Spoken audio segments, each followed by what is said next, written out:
नेपाळला दर्शनासाठी गेलेल्या महाराष्ट्रातील यात्रेकरूंच्या बसला अपघात झालाय।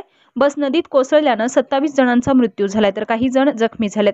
बसमध्ये एकूण 40 जण होते। बस दुर्घटनेनंतर केंद्रीय राज्यमंत्री रक्षा खडसे आणि आमदार संजय सावकारे हे नेपाळमध्ये दाखल झाले असून जखमींवर तातडीने उपचारासह मृतदेह भारतात परत आणण्यासाठी प्रयत्न करत आहेत। घटनास्थळावरून तातडीने बचाव कार्य पाहणी करण्यासोबत ते मृतदेह भारतात आणण्यासाठी प्रक्रिया पूर्ण केली जाणार आहे। आज भारतीय लष्कराच्या विमानाने हे मृतदेह नाशिक विमानतळाला आणले जाणार असून त्यानंतर ते त्यांच्या नातेवाईकांच्या स्वाधीन केले जाणार आहेत।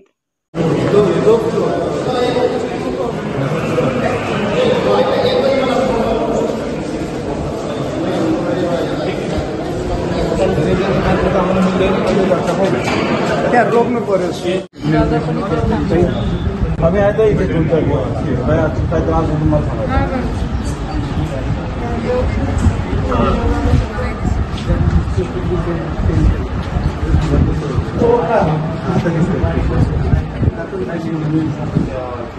प्लास्टिक गाड़ी को थोड़ा सा दे सकते हैं, गाड़ी को थोड़ा सा दिखाना ऐसे वाला छोड़ दीजिए, बट गाड़ी थोड़ा से ये दो दिखा दीजिए, एक रहता है 300 किलोमीटर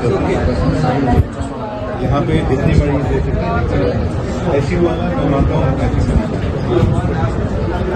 वो जाए बाहर से देखें, ठीक ठीक देखिए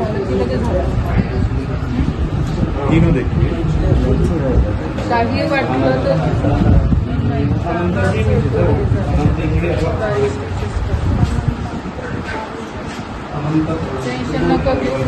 स्टेबल झाला की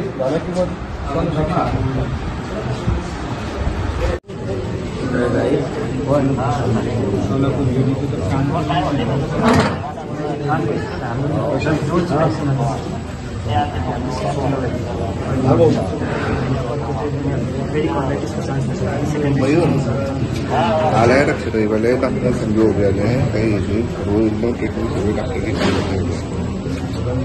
थोडा वेळ लागेल 2-3 दिवस एकदा व्यवस्थित झालं तर मग तुम्हाला तिकडे आपण गावी घेऊन जाऊ। तसं संजीव वगैरे बाकीचे लोक इथे आहेत ते रोज तुम्हाला भेटायला वगैरे येते। काही लागलं तर तसं सांगा, काही त्रास जरी झाला तरी सांगा।